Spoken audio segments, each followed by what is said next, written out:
علی بھائی اگلا سوال ہے، ایک تبلیغی جماعت کے بہت بڑے اور مشہور مبلغ جو کہ سابقہ کرکٹر بھی ہیں، ان کے سامنے جب میں نے اس بات پر زور دیا کہ ہمیں قرآن حکیم کے ترجمہ اور تفسیر پر زور دینا چاہیے بجائے یہ کہ ہم فضائل اعمال کی تعلیم دیں جس میں بہت ساری باتیں قرآن و سنت کے منافی ہیں، تو انہوں نے فوراً کہا کہ قرآن حکیم ان پڑھ صحابہ کرام رضوان اللہ علیہم کو اس لیے سمجھ میں آ جاتا تھا کیونکہ وہ ان کی مادری زبان عربی میں تھا، ہم لوگوں کو پہلے بدوؤں والی عربی سیکھنی ہوگی، چلو صرف اردو ترجمہ پڑھنا نقصان دہ ہے۔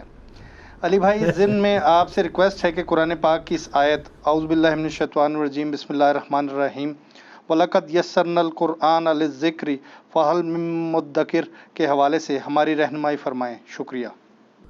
شکر ہے جی، آپ نے یہ نہیں کہا کہ ہمیں بدوؤں والی عربی سکھائیں۔ سر جو بدوؤں والی عربی ہے نا، آپ نے اپنے علماء سے پوچھا کہ انہوں نے بدوؤں والی عربی سیکھی ہے کہ نہیں؟ وہ تو ان مدرسوں میں پڑھ رہے ہیں، یہاں پہ بدو ٹیچر ہیں آپ کے جو پڑھا رہے ہیں عربی۔ یہ بات ٹھیک ہے کہ قرآن، میں نے بھی قرآن کے انٹروڈکشن پہ جو لیکچر ریکارڈ کروایا اس میں بتایا تھا کہ قرآن پاک عرب کے جو بادیہ نشین لوگ تھے بدو، ان کی عربک زبان میں نازل ہوئی تھی۔ اس کا یہ مطلب نہیں کہ وہ بدوؤں والی عربی کوئی اور ہے اور آج کی اسٹیبلش عربک اور ہے۔ یہ بھی آپ نے کئی لوگوں سے مت سنی ہوگی کہ جی قرآن کی عربی اور ہے اور جو عربی بولتے ہیں وہ اور ہے۔ نہ، قرآن نے قیامت تک کے لیے عربی زبان کو فریز کر دیا۔ دنیا کی کوئی زبان 100 سال سے زیادہ نہیں نکالتی ہے۔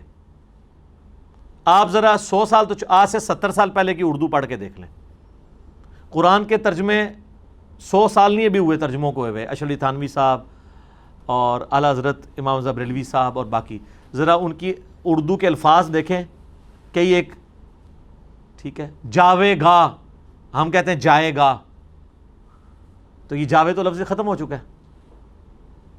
اعلیٰ حضرت کے ترجمے آپ پڑھیں گے، ہم نے تم سے پہلے کئی سنگتیں حلال کر دیں، ختم کر دیں۔ اب آپ ترجمہ دیکھیں گے تو کئی امتیں، کئی قومیں ہلاک کر دیں۔ وہ سنگتیں ہلاک کر دیں، وہ سنگت کہتے تھے قوم کو، سنگت کا لفظ ایسے استعمال بھی ہوتا ہے نا، لیکن اب ہمارے آج کی جو اردو بولی جاتی ہے اس میں تو یہ لفظ نہیں استعمال ہوتا، ایبسلیٹ ہو چکا ہے۔ شیکسپیئر کی انگریزی پڑھیں اور آج کی انگریزی میں آپ کو فرق نظر آئے گا۔ سر یہ قرآن کا زندہ معجزہ ہے کہ اس نے عربی کو 100 سال نہیں 1400 سال سے قلعے کے ساتھ باندھ کے رکھا ہوا ہے۔ عربی نے قرآن کی حفاظت نہیں کی ہے، قرآن نے عربی کی حفاظت کی ہے، فریز ہے۔ تو جو کہا جاتا ہے نا بدوؤں کی عربی، وہ اس لیے کہ اللہ تعالیٰ نے جو ان کی اوریجنل عربک لینگویج تھی، جو ایک عام بدو ان پڑھ جاہل کو بھی سمجھ آتی تھی نا، اس میں قرآن نازل کیا تھا۔ اس میں تو ہماری دلیل موجود ہے کہ اللہ تعالیٰ اتنی آسان بات کرتا ہے جو عام بدو کو بھی سمجھ آ جائے۔ پہلے تو ہم اینٹی وینم دیتے ہیں، پھکی والا جواب، کہ ہمیں یہ کبھی امید ہے کہ آپ تائید کریں گے کہ آپ کے جتنے اولیاء اللہ بزرگ ہیں جنہوں نے قرآن کا اردو میں ترجمہ کیا ہے، دیوبندیوں کا ترجمہ کیا اشرف علی تھانوی صاحب نے، بریلویوں کا ترجمہ حمزہ بریلوی صاحب نے، اہل حدیث کا جوناگڑھی صاحب نے، شیعہ کا سید فرمان علی شاہ صاحب نے، اور کچھ نیوٹرل لوگ بھی تھے اس زمانے میں، فتح محمد جلندری وغیرہ، یا بعد میں مولانا مودودی۔ ان سب لوگوں کو یا اپنے اپنے فرقوں کو تو آپ مان لیں گے، استاد دیوبندی کہیں گے اعلیٰ حضرت کو نہیں آتی تھی، اشرف علی تھانوی کو آتی تھی، اور بریلوی کہہ لیں کہ اعلیٰ حضرت کو آتی تھی، اشرف علی تھانوی کو نہیں آتی تھی۔ چلو اپنے اپنے فرقوں کے بڑے علماء کے بارے میں تو آپ کا یقین ہے، کیونکہ آج کے جتنے علماء ہیں نا ان کے وہ پڑپوتا شاگرد ہیں یا پوتا شاگرد ہیں، ڈائریکٹ شاگرد ہوں بچے ہی کو نہیں، وہ بھی فوت ہو چکے ہیں۔ تو ان سے بڑے وہ علماء تھے، ان کو بدوؤں والی عربی آتی تھی جو اسٹیبلش عربی ہے، تبھی انہوں نے اس زبان کے اندر ترجمہ کیا۔ تو یہ جو انہوں نے اردو ترجمے کیے ہیں ہماری نیٹو لینگویج اردو کے اندر، یہ یقین انہوں نے وہی ترجمہ کیا ہوگا جو بدوؤں والی عربی سے اس اردو میں بنتا ہے۔ تو کیا خیال ہے وہ کیا کہیں گے؟ ایسے ہی ہے، ایسے ہی ہے نا۔ تو ایک سٹیپ آگے چلتے ہیں۔ جب انہوں نے یہ ترجمہ کیا تو یقیناً انہوں نے اس سے پیسے کمانے کے لیے ترجمہ نہیں کیا ہوگا، بلکہ اس لیے کیا ہوگا تاکہ عوام کو پتہ چلے قرآن میں کیا لکھا ہے۔ کیونکہ اگر انہوں نے اپنے نوٹس بنائے ہیں تو وہ اپنے ان کے پاس لکھے ہوتے، پرنٹ نہ کرواتے، اور اپنے نوٹس تو ان کو بنانے کی ضرورت ہی نہیں تھی۔ کیوں؟ انہیں تو عربی پہلے ہی آتی تھی، ان کو نوٹس بنانے کی کیا ضرورت تھی؟ وہ تو ڈائریکٹ عربی سے قرآن پڑھے، ان کو سمجھ آ رہی ہے، انہوں نے کیوں ترجمہ کرنا ہے؟ جیسے آپ کے اگر پرسنل نوٹس اردو میں آپ ان کو انگریزی میں ترجمہ کر کے سیو کریں گے، کبھی بھی نہیں ہوگا، آپ اردو میں کریں گے جس میں آپ کو آتا ہے۔ اور قرآن کو تو ویسے ہی ضرورت نہیں ہے اس لیے کہ قرآن جس زبان میں نازل ہوا ہے وہ خود اتنی فصیح ہے کہ اس کو کسی دوسری اگر لینگویج میں ٹرانسفر کریں گے تو اس مفہوم کو اس میں لانے کے لیے زیادہ اس الفاظ یوز کرنے پڑیں گے، یہ زیادہ کنسائز فارم میں ہے. تو یہ کہیں گے کمائی کے لیے بھی نہیں کیا تو عوام کے لیے، ان کا اب عوام کے لیے کیا ہے. تو اب آپ کو یہ کہنا چاہیے کہ پاکستان، انڈیا، بنگلہ دیش، افغانستان کی عوام کو بدوؤں والی اردو آنی چاہیے، اور اللہ کے فضل اللہ آندی ہے. سر عربی کی تو بات ہی چھوڑ دیں، یہ تو موڈ ہی چینج ہو گیا ہے. کیونکہ اشرف تھانوی صاحب پہ آپ کا بھی اعتماد، میرا بھی اعتماد. میں رائے ونڈ گیا نا 2007 کے اجتماع میں حیران ہوا کہ وہاں پہ نا ان کے سٹال کے اوپر نا 4 کتابیں، فضائل مال، فضائل درود اور فضائل حج اور فضائل صدقات. میں نے کہا جی قرآن ترجمے والا؟ کہتے ہیں نہیں. میں نے کہا کیوں؟ جی حضرات کہتے ہیں قرآن سے اختلاف پیدا ہوتا ہے. قرآن تو بار بار کہتا ہے یہ اختلاف کو مٹانے والی کتاب ہے، یہ مہیمن ہے، یہ خود نگران ہے تورات اور انجیل کے اوپر، یہ الفرقان ہے، ھدی للناس وبینات من الہدی والفرقان. اور آپ کہہ رہے ہیں اختلاف؟ وہ کہتا نہیں جی ہر فرقے کا بندہ آتا ہے. میں نے کہا کوئی مسئلہ نہیں، آپ کچھ ترجمے اعلیٰ حضرت احمد بریلوی کے رکھ لیں، کچھ جو ہے حکیم الامت اشرف علی تھانوی صاحب کے رکھ لیں. اچھا یہ میں بتاؤں، یہ جو اعلیٰ حضرت یا حکیم الامت میں کہہ رہا ہوں نا، میں نہیں، ان کے نزدیک ہیں. جو بعض لوگوں کو اس سے بھی چڑ لگتی ہے کہ یار انہوں نے تو اتنے بڑے کام ڈالے ہیں، آپ ان کو اتنے اعزاز دے رہے ہیں. بقول آپ کے اہل حدیث کے لیے جوناگڑھی کا ترجمہ رکھ لیں، شیعہ کے لیے فرمان علی شاہ کا رکھ لیں، اور جو کہیں جی میں نے فرقوں سے ہٹ کے ترجمہ لینا ہے اس کو فتح محمد جلندری یا مولانا مودودی کا دے دیں. ایٹ لیسٹ رکھیں تو صحیح نا. اب اردو ترجمے جب ہو گئے، آپ کے علماء جن کو آپ سمجھتے ہیں انہوں نے بدوؤں والی عربی سیکھی ہے، ان کے بزرگوں نے جو ترجمے کیے ہوئے ہیں وہ ان سے زیادہ بہتر ہوں گے جو انہوں نے آپ کو کر کے تو خود قرآن پڑھانا ہے. تو آپ ان سے استفادہ کریں. میرے بارے میں انہوں نے اتنی مت مشہور کی ہے کہ یہ لوگوں کو علماء سے توڑتا ہے. سر یہ پلیٹ فارم ہے جو کہتا ہے علماء کے ساتھ جڑیں. ہاں ایک فرق ہے، آپ یہ کہتے ہیں کہ علماء جو کچھ کہیں آنکھیں بند کر کے مان لیں. میں یہ کہتا ہوں علماء سے یہ پوچھیں، بلکہ پنجابی میں کہنا پوچھو انہوں کہ کتنے لکھے آ جائے. علماء سے جڑیں. میں نے آج تک قرآن کا ترجمہ لکھ کے کسی کے حوالے کیا ہے؟ میں نے ہمیشہ کہا ہے کہ بریلوی ہو اعلیٰ حضرت کا ترجمہ پڑھ لو، دیوبندی ہو حکیم الامت کا ترجمہ پڑھ لو، اہل حدیث ہو جوناگڑھی صاحب کا ترجمہ پڑھ لو، شیعہ ہو فرمان علی شاہ صاحب کا ترجمہ پڑھ لو.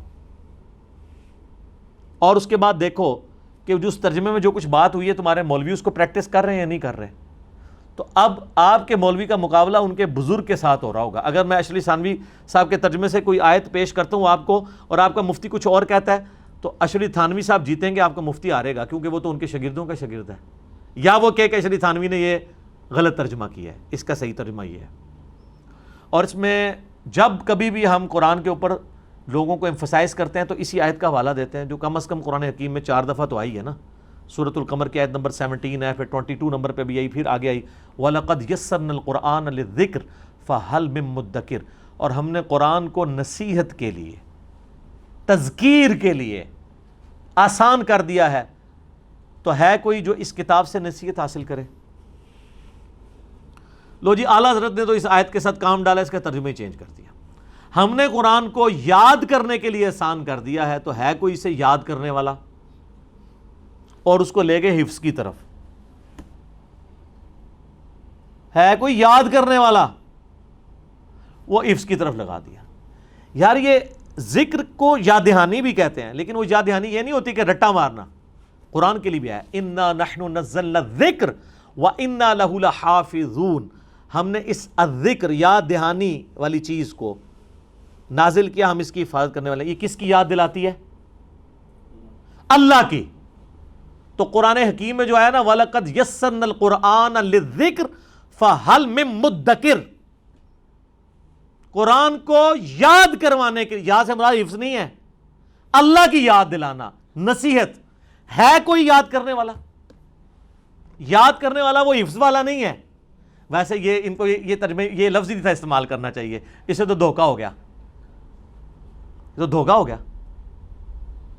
کیونکہ اس یاد سے مراد نصیحت تھا، نہ کہ اس سے مراد حفظ کرنا تھا.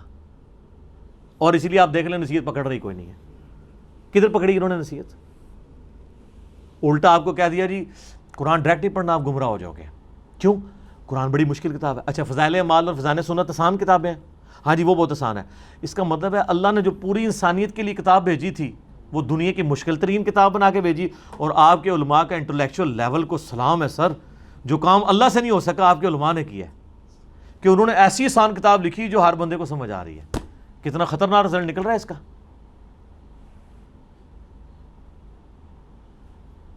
یہ جو دعویٰ کر رہے ہیں کتنا خطرناک رزلٹ نکل رہا ہے اس کا کہ اللہ تو بات نہیں سمجھا سکا. سر اللہ تعالیٰ نے تو کافروں کے تانے سن لیے ہیں اس کتاب کو آسان نازل کرنے کی وجہ سے کہ ایک ایسی کتاب ہے جس میں مکڑی کی مثال ہے، مکھی کی مثال ہے. تو اللہ تعالیٰ نے سورۃ البقرہ میں اللہ تعالیٰ اس بات سے حیا نہیں فرماتا کہ مچھر کی مثال بیان کرے یا اس سے بھی کسی حقیر چیز کی. کیوں؟ اللہ کا مقصد بات کو سمجھانا ہے، اپنے علم کا روب ڈالنا نہیں ہے. اس لیے میں کہتا ہوں قرآن کی عربی اتنی آسان ہے، حدیثوں کی عربی جو پیور لٹریچر کی ہے. قرآن میں اللہ تعالیٰ نے بار بار وہی آیات ریپیٹ کی ہیں تاکہ نہ قرآن کی عربی مشکل نہ لگے، آسان لگے، لوگوں کو بات سمجھ آئے، ہر بندے کو اپیل کرے. باقی یہ جو دھوکہ دیا نا انہوں نے کہ جی وہ ترجمے چینج کر دیے، ایک چپ کٹو نے دوا چپ پا چھڑ دینے اور ترجمے چینج کر دیے. اچھا جی چھوڑے جی ترجمے چینج کر دیں، تسی جس ترجمے نو مندے ہو نا او لے آؤ. دسو کس نے ایاک نعبد و ایاک نستعین کا ترجمہ یا علی مدد کیا ہے؟ شیعہ کا بھی اٹھا کے دیکھیں ترجمہ، انہوں نے بھی ساتھ تفسیر میں لکھا کہ آیت ثبوت ہے کہ مدد صرف اللہ سے مانگنی چاہیے. اعلیٰ حضرت نے پتہ کیا ترجمہ کیا؟ اے اللہ تیری ہی عبادت کریں اور تجھی سے مدد چاہیں. سب سے بیسٹ ترجمہ کیا ہے. باقی صاحب نے ترجمہ کیا اللہ تیری عبادت کرتے ہیں اور تجھی سے مدد چاہتے ہیں. یہ ترجمہ کمپریہنسو نہیں ہے. کیوں؟ یہ نعبد اور نستعین یہ مضارع کے سیکھے ہیں اور عربی میں دو ٹینس ہیں، پاسٹ ٹینس اور پریزنٹ ٹینس. فیوچر اسی کے اندر آ جاتا ہے. پریزنٹ اور فیوچر کے لیے ایک سیگا استعمال ہوتا ہے اور پاسٹ کے لیے علیحدہ. اس کو کہتے ہیں فعل ماضی اور یہ ہے فعل مضارع. یہ مضارع کا سیگا ہے. اس کا ترجمہ صحیح پتہ کیا بنتا ہے؟ اے اللہ تیری ہی عبادت کرتے ہیں، تیری ہی عبادت کریں گے. تجھی سے مدد چاہتے ہیں، تجھی سے مدد چاہیں گے. اب یہ دو بار جملے لکھنے پڑنے تھے. اعلیٰ حضرت نے کیا کمال ترجمہ کیا ہے. اے اللہ تیری ہی عبادت کریں اور تجھی سے مدد چاہیں. مراد کیا؟ جب جب پوجیں تجھی کو پوجیں، چاہے آج پوجیں چاہے کل پوجیں، اور جب جب چاہیں تجھی سے مدد چاہیں، چاہے آج چاہیں چاہے بعد میں چاہیں. اب اگر اعلیٰ حضرت خود غوث وقت سے مدد مانگتے رہیں یا ان کے ماننے والے کسی بابے کو پکارے تو قرآن نے تو یہ تعلیم نہیں دی ہے. قرآن تو اپنی تعلیمات کے اندر بالکل واضح ہے. تو اس لیے میں کہتا ہوں قرآن میں ترجمے میں ڈنڈی نہیں ماری رہی تفسیر. سر تفسیروں نے تو اکثر اوقات قرآن کے اوپر ظلم ڈھایا ہے. اکثر تفسیریں قرآن کو کاؤنٹر کرنے کے لیے لکھی گئی ہیں کیونکہ جب انہوں نے ایک مفہوم نہیں ماننا تھا دوسرا ڈالتے. اب آپ یہ دیکھیں یہ ایاک نعبد و ایاک نستعین میں شبیر احمد عثمانی کی تفسیر جو کافی عرصہ سعودی عرب سے فری بانٹی جاتی تھی، پھر سعودی والوں کو جب پتہ چلا اس میں غلط عقائد انہوں نے بند کر کے وہ صلاح الدین یوسف صاحب کی شروع کروائی. اس میں انہوں نے اس آیت کی تفسیر میں لکھا ہے یہ جو اولیاء اللہ سے مدد مانگی جاتی ہے یہ بھی اللہ ہی کی مدد ہے. تو یہی بریلوی بھی کہتے ہیں. اور یہ والی مدد جو آپ عام بندے سے مانگتے ہیں وہ دوسری ہے، وَتَعَاوَنُوا عَلَى الْبِرِّ وَالتَّقْوَى وَلَا تَعَاوَنُوا عَلَى الْإِثْمِ وَالْعُدْوَانِ. نیکی پرہیزگاری کے کاموں میں ایک دوسرے کی مدد کرو، برائی میں الگ رہو. یہ والی جو مدد ہے نا ایاک نستعین یہ ہے دعا، یہ صرف اللہ سے ہوگی. اَمَّن يُجِيبُ الْمُضْطَرَّ إِذَا دَعَاهُ وَيَكْشِفُ السُّوءَ وَيَجْعَلُكُمْ خُلَفَاءَ الْأَرْضِ أَإِلَٰهٌ مَّعَ اللَّهِ. سورۃ النمل آیت نمبر 62. بھلا بتاؤ تو کون ہے جو تکلیف میں گھرے ہوئے شخص کی فریاد کو سنتا ہے اور اس سے تکلیف کو دور بھی کر دیتا ہے، اور تمہارے آباء و اجداد کے مرنے کے بعد تمہیں اور تمہارے مرنے کے بعد تمہاری اولاد کو زمین پہ خلیفہ کرتا ہے. اِلَٰهٌ مَّعَ اللَّهِ، کیا اللہ کے ساتھ اور الہ بھی ہے؟ اس میں اللہ تعالیٰ نے بتا دیا جس کو اللہ کے سوا مشکل کے لیے پکارو گے نا مدد کے لیے گویا تم اسے الہ مان رہے ہو. میرے بھائیو یہ جھگڑا ہی نہیں مولا علی کو اختیار ہے یا نہیں. مولا علی کو شیخ عبد القادر جیلانی کو اختیار ہو تب بھی آپ ان کو مدد کے لیے آج کی ڈیٹ میں نہیں پکار سکتے. مولا علی بھی اللہ کو پکارتے تھے. مولا علی کا صحیح شیعہ بھی وہ ہوگا جو اللہ کو پکارے گا. آپ یہاں بیٹھے ہیں، میں آپ کو کہتا ہوں مجھے پانی پلا دو، بالکل ٹھیک ہے، وَتَعَاوَنُوا عَلَى الْبِرِّ وَالتَّقْوَىٰ. اور آپ بغداد میں ہیں، وہاں بھی قبر کے اندر دفن ہے، اور میں کہوں مجھے پانی پلا دو، وہی بات وہی جملہ شرک ہو جائے گا. اس کو اور آسانی سے سمجھیں. بارش کون برساتا ہے؟ اللہ. بائی چانس ہو بھی رہی ہے الحمدللہ. لیکن یہ ڈیوٹی کس کی ہے؟ فرشتوں کی.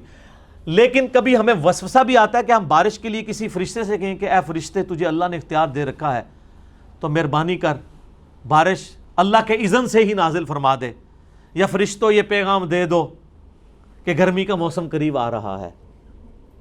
وہ تو نعت لکھی تھی نا، وہ نعت بھی غلط ہے. فرشتوں کو نہیں آپ نے کہنا، آپ نے کہنا اللہم صلی علی محمد. وہ حدیث ٹھیک ہے کہ سنن نسائی میں حدیث ہے کہ اللہ کے کچھ فرشتے زمین میں سیاحت کرتے ہیں، میرے امتیوں کا سلام مجھ تک پہنچاتے ہیں. لیکن نبی علیہ السلام نے یہ نہیں کہا کہ آپ نے فرشتوں کو کہنا ہے، آپ نے کوئی ڈیوٹی اسائن کرنی ہے. نہیں، انہوں نے تو اللہ کا کہنا ماننا ہے، آپ کا تو ماننا ہی نہیں ہے. فرشتے کو آپ مدد کے لیے کسی اسائنمنٹ کے لیے نہیں پکار سکتے. تو بارش کی ذمہ داری اگر فرشتوں کی ہے، مدد کس سے مانگنی ہے بارش کے لیے؟ اللہ سے. تو اگر بالفرض کسی بابے کی کوئی ڈیوٹی لگی بھی ہوئی ہے آپ کی نظر میں، مانگنا پھر بھی اللہ سے. تو یہ جو اس طرح کے دھوکے دیتے ہیں نا کہ جی وہ قرآن حکیم جو ہے وہ ترجمے سے ڈائریکٹ پڑھیں گے گمراہ ہو جائیں گے، صرف اس لیے کر رہے ہوتے ہیں کہ نا آپ کو قرآن سے دور رکھیں. پھر اور کوئی بہانہ نہیں ہوگا نا تو الٹیمیٹلی یہ بہانہ ہوگا جی دیکھیں جی ترجموں میں اتنا فرق ہے، کس کا پڑھیں؟ سر جس کا مرضی پڑھیں، کوئی فرق ہی نہیں ہے. اور اگر آپ میری مانیں تو گوگل حافظہ اللہ کا پڑھ لیں، اس میں آن لائن ٹرانسلیٹر موجود ہے، ادھر عربی ڈالیں تو ترجمہ آ جاتا ہے. آج تک پریکٹیکلی کسی نے یہ اپنی زندگی میں 5 منٹ نکالیں اس کام کے لیے کہ وہ کبھی سارے ترجموں کو کمپیئر ہی کر لے؟ اور یہ جو متھ علماء نے مشہور کی ہے کہ ترجمے چینج کر دیے، تو بتائے ذرا کہاں پہ چینج ہوئی ہے؟ رہا الفاظ کا چناؤ. سر آپ 10 صحابہ کو بھی بٹھائیں نا جن کو اردو آتی ہو، وہ ایک طرح کے الفاظ کا ترجمہ نہیں کر سکتے عربی کا اردو میں.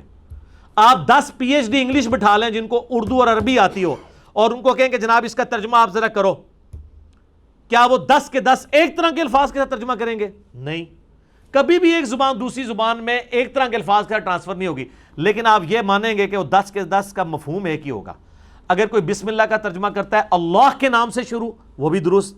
جو کرے گا شروع کرتا ہوں اللہ کے نام سے، وہ بھی درست. اور جو کرے شروع اللہ کے نام سے، کیونکہ وہ کہتے ہیں جی کرتا ہوں تو لڑکی کا کرے گی، وہ تو کرتی ہو جائے گا. وہ کہتے ہیں شروع اللہ کے نام سے. او خدا دنا ہے، شروع کر، شروع کر. تو شروع ہی جی پھنس گئے ہیں، ایدے جی الٹائی رکھے ہے جناب کہ جی وہ شروع کتوں ہو رہا ہے جی، او شروع کر اگے بھی ٹور، شروع کر. اس طرح ہو ہی نہیں سکتا کہ 100% ایک طرح کے الفاظ ہوں.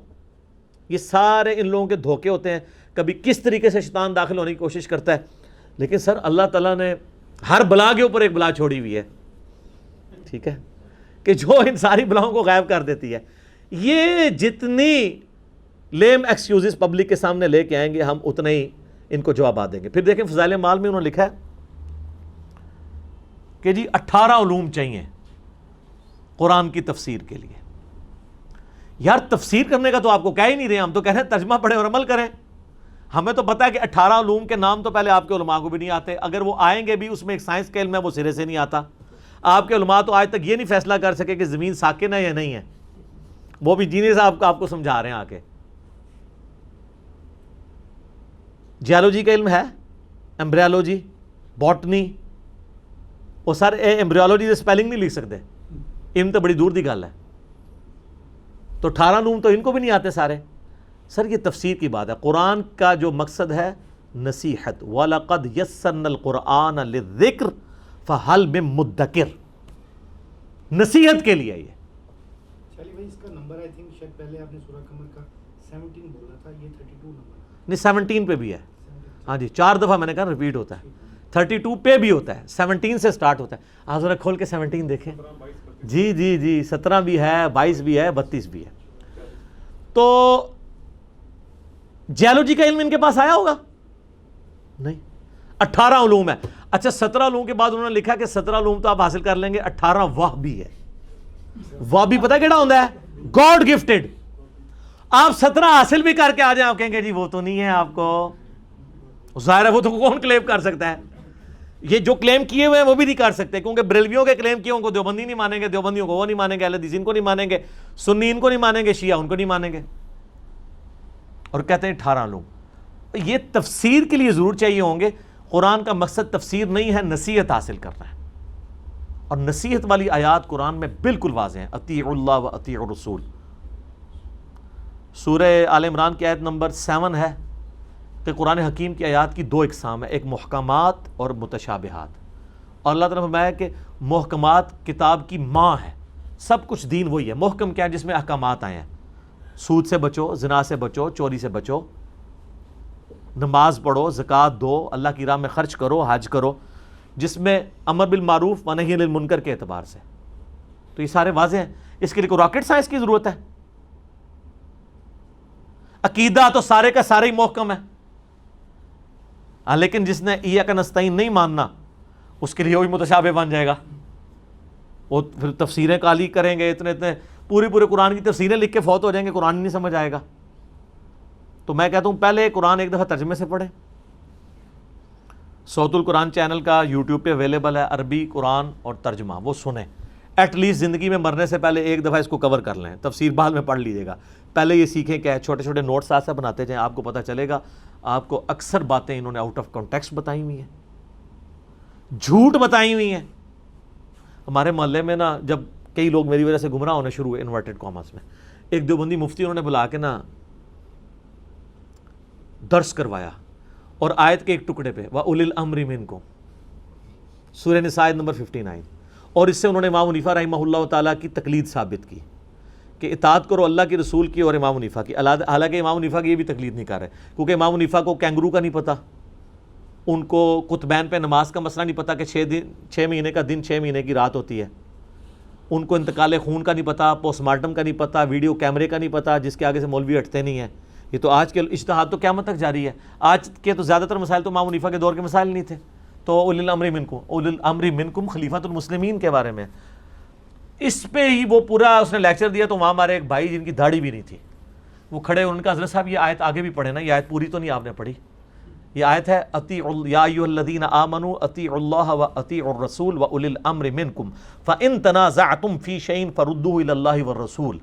اگر اولو الامر سے بھی تمہارا جھگڑا ہو تو معاملے کو پلٹانا ہے اللہ اور اس کے رسول کی طرف، کتاب و سنت کی طرف۔ ان کنتم تؤمنون باللہ والیوم الآخر، اگر واقعی تم اللہ اور یوم آخرت کو مانتے ہو، ذالک خیر و احسن تأویلا، اسی میں تمہاری خیریت ہے اور اسی کا انجام بہتر ہونا ہے۔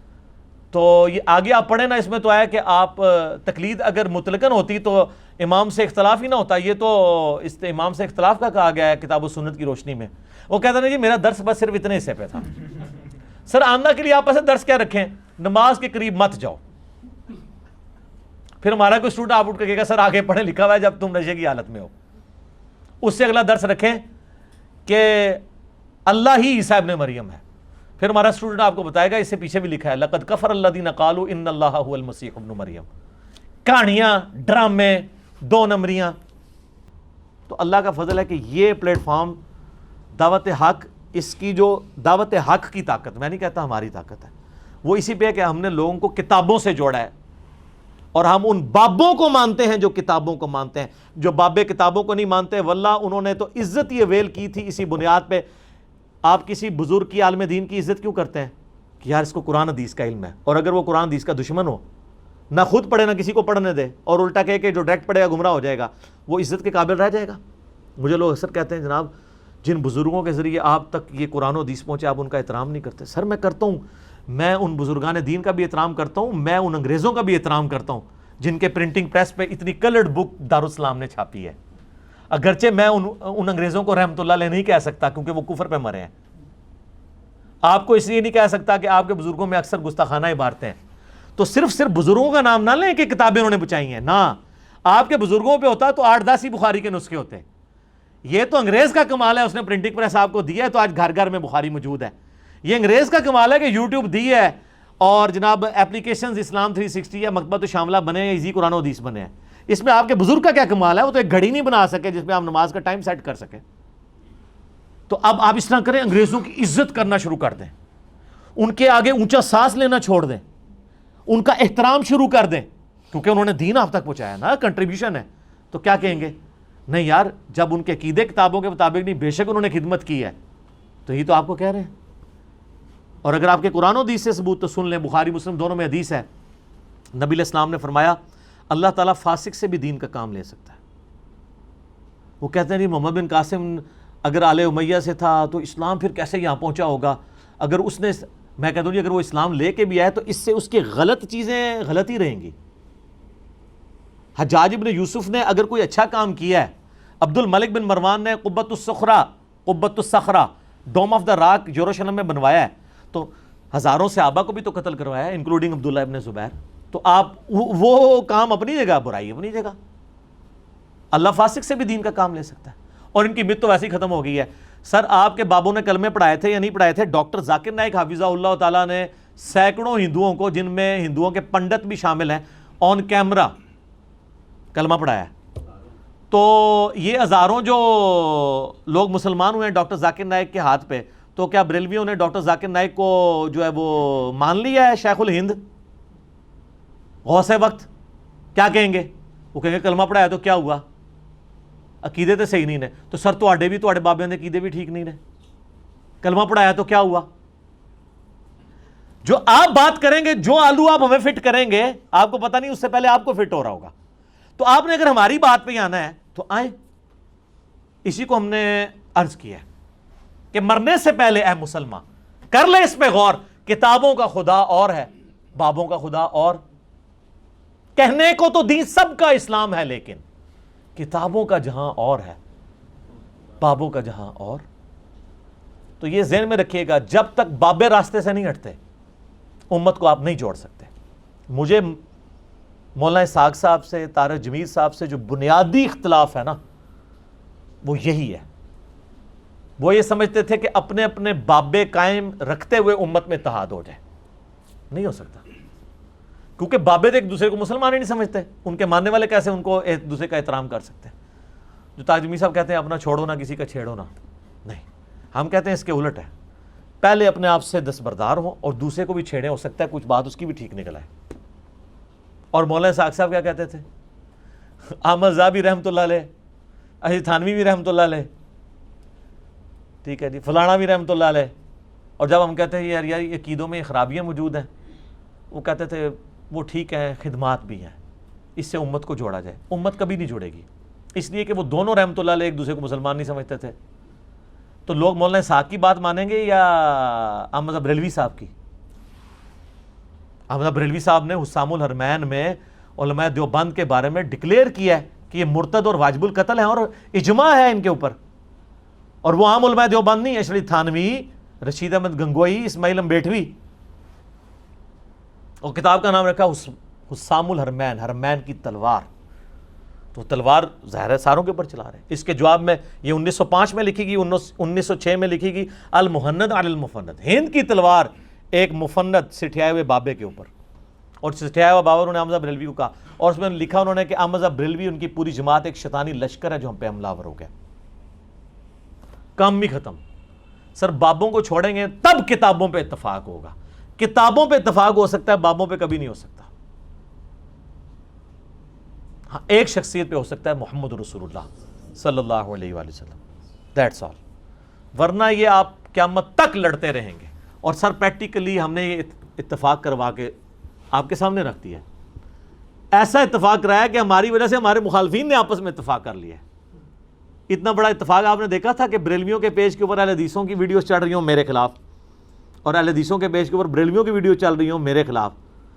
وہ بریلوی جو کہ امام کعبہ کے پیچھے نماز نہیں ہوتی، اور وہ امام کعبہ کے ماننے والے اہل حدیث جنہوں نے سعودیہ سے فتویٰ نکالا ہوا ہے کہ بریلویوں کے پیچھے نماز نہیں ہوتی، اب ایک دوسرے کا احترام کر رہے ہیں. بلکہ وہ ایک بریلوی نے کلپ چڑھایا، وہ جیسے کوئی ناکام عاشق کسی جنگل میں چلا جائے نا اور وہ شاعری شروع کر دے، اس طرح وہ ایک جنگل میں گیا ہوا ہے اور اس نے سامنے اپنا کیمرہ رکھا ہوا ہے. میں نے کہا پتہ نہیں کیا اس پہ افطار ٹوٹی ہے. اور وہ کہہ رہا ہے کہ کتنا اچھا دور تھا، لوگ اپنی اپنی مسجدوں میں نمازیں پڑھتے تھے، اپنے اپنے علماء سے پوچھا کرتے تھے. مجھے اس وقت تک نہیں پتا کہ یہ آگے کیا کہنے والا ہے. میں نے کہا پتہ نہیں کیا ہو گیا. کہتا ہے پھر یہ دیکھیں ایک انجینئر آ گیا.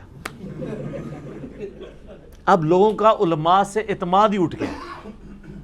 یہ انجینئر کی وجہ سے نقصان ہوا ہے کہ لوگ علماء پہ اعتماد کرنا چھوڑ گئے. سر میری وجہ سے علماء پہ اعتماد نہیں اٹھا، علماء کے اپنے کرتوتوں کی وجہ سے اٹھا ہے. کیونکہ ہم جب کوئی بات بتاتے ہیں نا قرآن میں لکھا ہے، وہ جا کے کہتے ہیں آپ نے ہمیں کیوں نہیں بتایا. ہم کہتے ہیں بخاری میں لکھا ہے، وہ کہتے ہیں آپ نے ہمیں کیوں نہیں بتایا. اب اہل حدیث کی عوام ان کے علماء پہ فٹ ہوئی کہ آپ ہمیں بچپن سے اتنی دور کی کتاب کی حدیث ہمیں بتاتے رہے، حاکم کی، کتب ستہ میں تو نہیں آتی نا، الموطا امام مالک میں اس کی روایت موجود ہے لیکن وہ بھی مرسل ہے، 2 واسطے چھوٹے میں، حاکم سے لے کے آتے ہیں، کتاب و سنت 2 چیزیں چھوڑ کے جا رہا ہوں. اور مسلم شریف میں جو 4 حدیثیں تھی غدیر خم کی، قرآن اور اہل بیت، وہ تو انجینئر صاحب نے بتائی ہیں، وہ درس نظامی والے اسٹوڈنٹ بھی کہتے ہیں کہ سر ہمیں تو نہیں پتہ تھی.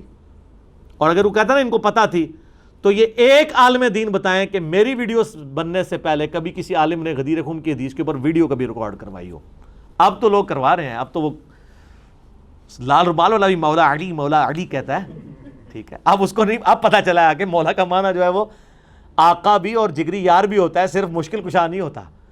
تو سر پھر انجینئر صاحب کو مان لینا آپ، جو 800 سال میں ایک دفعہ آتا ہے. لیکن ہم یہ نہیں کلیم کرتے. ان میں کوئی آیا ہوتا تو انہوں نے فوراً مان لینا تھا. اور منیو بھی نا، میں مذاق کے طور سے کہہ رہے پاویں میں نہ اسی واسطے نہیں لیا، ورنہ انہوں نے کٹ لینا سے بچوں جو بھی کہہ سکتے ہیں، ٹھیک ہے. تو یہ مانیں کہ آپ کے اندر یہ خرابیاں تھیں، ہم نے ہائی لائٹ کی ہیں. یہ بہت بڑی دشمنی کر رہے ہیں، پوری زندگی بابوں کے پیچھے گھومتے رہتے ہیں. اور آخر میں فضائل اعمال کی چونکہ بات ہوئی ہے، فضائل سنت کا بھی یہ حال ہے. میں آپ کو بتاؤں، فضائل اعمال میں نے اس کے اوپر ایک مجلس ریکارڈ کروا دیا، اوورال کتابوں کا خدا اور ہے، بابوں کا خدا اور، مجلس نمبر 100 میری زندگی کا سرمایہ ہے. انشاءاللہ تعالیٰ میں اللہ تعالیٰ کو کہہ سکتا ہوں میں نے یہ زندگی میں یہ کام ایسا کیا ہے جو صدیوں میں ایک یونیک کام تھا، جو کسی کی جرت نہیں ہو رہی تھی کرنے کی، کہ لوگوں کو بتایا جائے کتابوں کا خدا اور ہے، بابوں کا خدا اور. اس میں بھی میں نے جو شروع کا 1 گھنٹہ مقدمہ پیش کیا، اس میں نے پیش کیا تھا فضائل اعمال میں لکھا ہوا ہے، فضائل ذکر والے چیپٹر کے، فضائل قرآن والے چیپٹر میں، قرآن کے پڑھنے کی جو تلاوت کے فضائل ہیں، کہ ایک رات احمد بن حنبل کو خواب میں اللہ تعالیٰ کی زیارت ہوئی. کہانی کا سٹارٹ ہی بلنڈر سے ہو رہا ہے. یہ حضرت موسیٰ علیہ السلام کو خواب میں کیوں نہیں زیارت ہوئی؟ 143 الاعراف آیت نمبر 143 میں اللہ تعالیٰ نے موسیٰ علیہ السلام کہا تو مجھے نہیں دیکھ سکتا، پہاڑ کی طرف دیکھ. ادھر اگر موسیٰ علیہ السلام کو اللہ تعالیٰ کہتا ہے کہ میں نے احمد بن حنبل کو بعد میں زیارت کرانی ہے، خواب والا پیکج منظور ہے، انہوں نے کہنے سے بالکل یا اللہ، جڑا پیکج موسیٰ علیہ السلام آفر نہیں ہوا ہے احمد بن حنبل کہانی. یہی امام حنیفہ کے بارے میں انہوں نے مشہور کیا. اماموں کو ہم کریٹیسائز نہیں کر رہے. جب ہم عیسیٰ ابن مریم کے نام پہ شرک جو کھڑا ہوا ہے اس کا مذمت کرتے ہیں تو عیسیٰ ابن مریم کو ہم برا نہیں کہہ رہے، نعوذ باللہ، وہ وجیہن فی الدنیا والآخرہ. تو احمد بن حنبل کہتے ہیں میں نے اللہ سے پوچھا کہ سب سے زیادہ تیرا قرب کیسے حاصل کروں؟ تو کہا قرآن کے ذریعے. تو احمد بن حنبل نے کیا، یا اللہ سمجھ کے یا بغیر سمجھ کے؟ اندازہ کرو، احمد بن حنبل کو تو یہ کہنے کی ضرورت نہیں تھی، ان کو تو عربی آتی تھی. یہ سمجھے کہ احمد بن حنبل کدھر پنجاب دے کسی قصبے پیدا ہوئے نے، کہ سمجھ کے بغیر سمجھ کے.